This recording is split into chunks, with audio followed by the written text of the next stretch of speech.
सम्मानित साथियों को हमारा क्रांतिकारी जय भीम। मैं सतीश कुमार बौद्ध।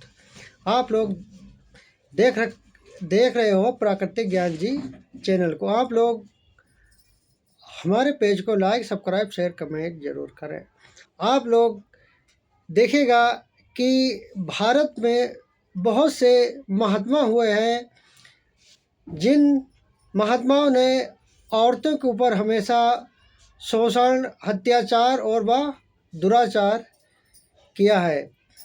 भारत में एक ही महात्मा ऐसे हुए हैं जिनका नाम है महात्मा ज्योतिराव फूले, जिन्होंने अपने समय में पहली बार औरतों के लिए, मान सम्मान के लिए और भारत में हिंदू कुरीति परंपरा को छोड़ते हुए पहली बार अपनी पत्नी सावित्रीबाई फूले को शिक्षित हो देने का काम किया था। जब माता सावित्रीबाई शिक्षित हुई तो उन्होंने देश के हालातों को समझा और कहा कि जब तक भारत की हर एक स्त्री, नारी पढ़ी लिखी नहीं होगी, जब तक हमारा देश उन्नति व तरक्की नहीं कर सकता।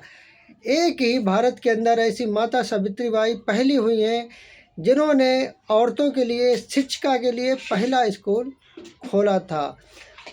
एक ऐसे महात्मा पहली बार ओबीसी समाज में पैदा हुए हैं जिनका नाम है ज्योतिराव फूले, जिन्होंने औरतों के मान सम्मान के लिए आवाज़ अपने समय में उठाई थी। जो उनके ऊपर देवदासी के नाम पर जो उनके ऊपर अत्याचार जुर्म होते थे, जो सती प्रथा होती थी, पति को ख़त्म हो जाने के बाद में पत्नी को जिंदा जला दिया जाता था, उसके ऊपर पहली बार आवाज़ उठाने वाले अपने समय के महात्मा ज्योतिराव फूले थे। आज हिंदू धर्म के देखिएगा इतने संत, इतने महात्मा हैं जो हमेशा शोषण की, जात भेद की, ऊंच नीच की हमेशा बात करते रहे। जो SC ST OBC से जो भी महात्मा, जो भी संत उठा है तो उसने हमेशा समानता की बात करी है, उसने भाईचारे की बात करी है, उसने बराबरी की बात करी है, उसने एक समान हक अधिकार की बात करी है।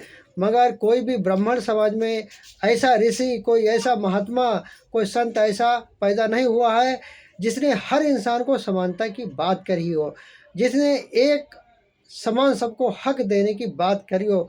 उन्होंने हमेशा भेदभाव, छुआछूत, ऊंच नीच वाली ही बातें कही हैं। क्यों कही हैं? क्योंकि उनके जो धर्म ग्रंथ हैं, उनके धर्म ग्रंथों में ऐसी कुरीतियाँ, इतना भेदभाव या इतना छुआछूत जो लिखा है, जो उनने पढ़ा है, उन्होंने वही काम किया है।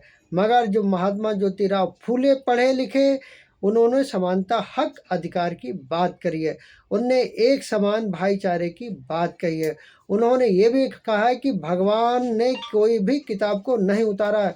जो किताबों के नाम पर इंसान के ऊपर शोषण हुआ है, जो कह दिया है कि भगवान ने बोला है कि ब्रह्मा के मुख से 4 बच्चे पैदा हुए, एक ब्राह्मण मुँह से पैदा हुआ है, क्षत्रिय छाती से पैदा हुआ, वैश्य नाभि से पैदा हुआ है और शूद्र पैरों से पैदा हुआ।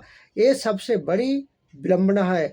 भारत को इन्हीं कुरीतियों के वजह से ऊंच नीच भेदभाव में फंसा के रखा है।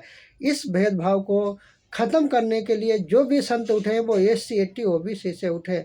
अपने SC ST OBC के समाजों को, अपने संत महापुरुषों को याद करिएगा और उनकी वाणी अपने बच्चों को जरूर सिखाइएगा। अपने संत पुरुषों की वाणी से ही जब जो अपना इतिहास जानते हैं वो अपना भली भांति अच्छी तरह से जानते हैं।